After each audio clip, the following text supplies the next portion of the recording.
And we have, in this town, we have the city employees and we have the school employees. Each year, the tax rate goes up for both the city and the schools. And this is in spite of the fact that our population has been decreasing. I thought it was since 2010, but I watched I was channel flicking and Mr. Roberts' show came on and he explained that, Councilor Roberts' show, that because of the way the census is done, we've actually been losing people since the year 2000. The superintendent of schools also told us that the tax base is going down. So here you have people who aren't doing well, for the most part, the residents of this town, and you have more and more taxes being piled upon them each year. Now, I don't know, I've looked at the budget, I've tried to see how it's high. I thought some overtime costs might have been high, maybe in fire or something, but I can't find it. But there needs to be something done to sustain this community, because most of the community are not among the winners. And I think you see that. In housing, and also the tax rate is much higher than surrounding communities. And so you need you've got to freeze something, freeze salaries, freeze increases. You've got to do something. At some point, you've got to say, when are we going to lower costs? But I don't know what to tell you how to do it. But it's usually, it's too many people, or the salaries are going up too much, or the other costs are too high. I mean, those are the only three possibilities. And but something's got to be done, because it's not, people are leaving here. This is a beautiful place. People should love to live here. I love to live here. My costs are low, but young couples, I've seen them, they're having a tough time. And part of this is because of the increase in taxation. You're doing a better job than the school is this year, but still, you both together have to do a better job of keeping costs down for the sake of the community. Are there any further comments tonight regarding the budget? Ruth?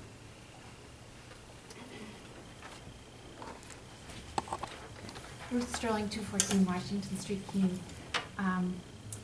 It just occurred to me, listening to the passionate discussion of the Pumpkin Project, that it seems to get the most attention from the general public, that people care about it, and I wish that everyone could know all the intricacies. There is so much involved in the safety procedures and the costs of that very important safety. But the one point I did want to make, when the person was talking about charging admission, that is not a new idea, of course. It is illegal to charge admission to a public place, obviously. And that people need to understand that. But we cleverly have worked around that and developed a welcome center system that asks everyone to make a $5 contribution, every adult. And that very successful prototype program generated $17,000 last year. So yes, the goal is for the welcome centers to keep going up, so that every person who comes, if 50,000 adults come, then that would take care of the festival. $5, it's right up there. All of those sources of revenue are developed and considered and worked on, and we're always very receptive to new ideas. But all of that notwithstanding, the attention, the positive, wholesome, constructive, wonderful attention that Keene Pumpkin Festival brings to this town really does attract businesses. We know that, we've heard that. It attracts citizens, people move here after they hear about what an incredibly cool town, what an incredibly industrious and creative and hardworking and tenacious town, to do something for 24 years that no one else would dare do for one. So I just want to say there's a lot of information. I'd love to have everybody know as much about it as, and I'd love to share all the information about it, and I'd love to keep people as passionate and caring about this thing. And together we could get it right. Thank you. Thank you. Okay, are there any further comments this evening regarding the budget? If not, at this time, I will close the public hearing. However,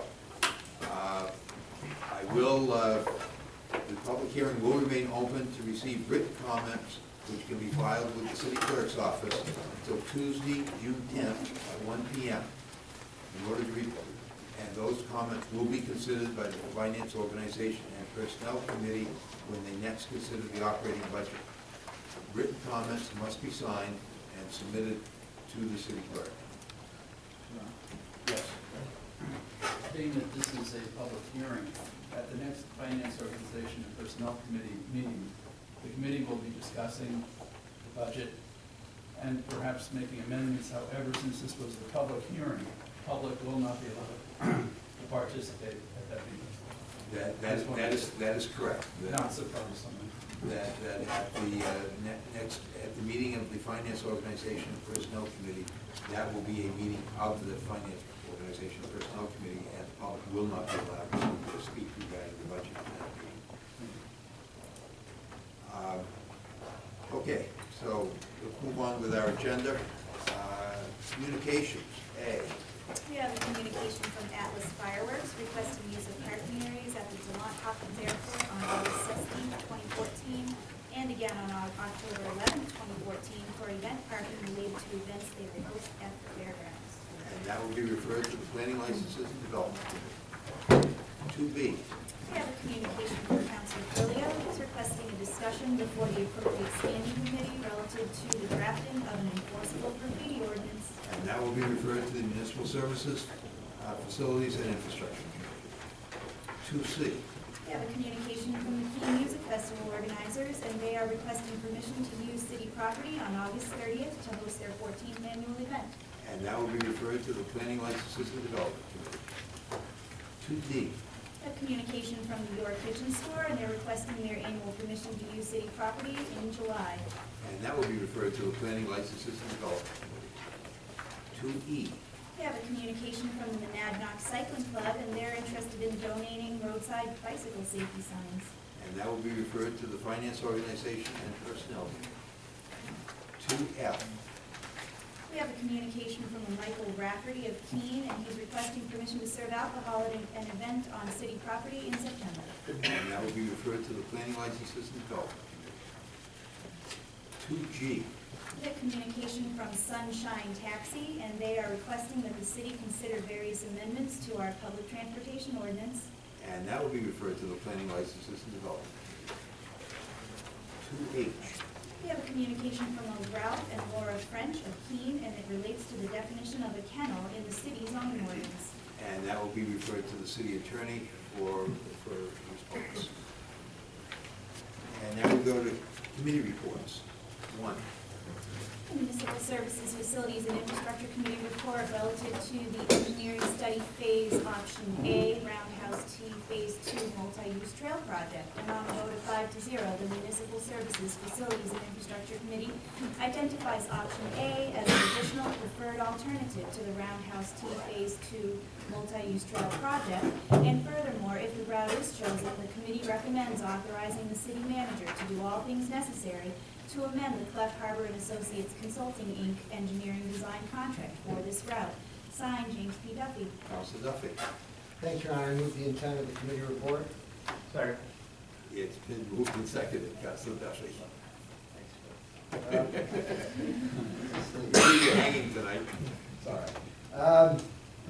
Well, as we all know, the Roundhouse T Phase 2 multi-use trail project, also known as the missing link for the last, I think, 2 decades, is very close to being finished. However, there have been some little glitches along the way. We originally looked at these 3 options. The PSNH route became an issue. We were going to go with option C, and then there was the possibility of going straight through the Colony Mill, Center of Keene. All of those have concerns, so what this does is it gives the city manager a chance, and it fulfills our requirements to receive funding to have an engineering study What this means basically is there is gonna be a completion of this trail. A, B, and C can remain in the air, so to speak. They can remain on the table.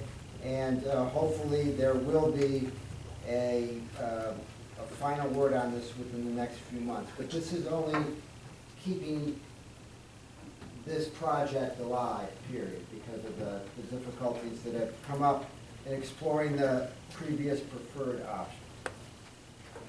Thank you. Are there any questions or further comments?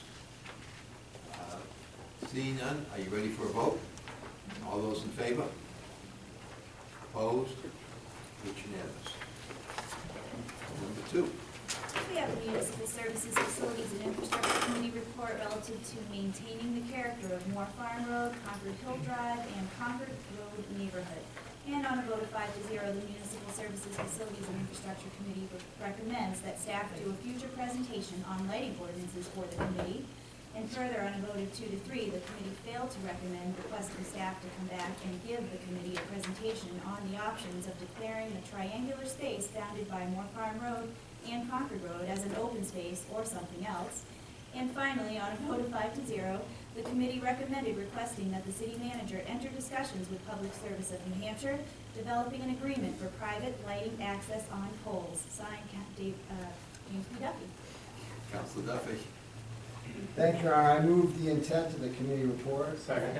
It's been moved and seconded. Councilor Duffy. If the council doesn't mind, I would prefer to vote on all 3 of them. I'll do my best to explain each one. We did decide last week to have 3 separate motions because there were 3 particular and distinct issues surrounding the Moore Farm Road, Concord Hill Drive that were brought to our attention by Mr. Barry in particular.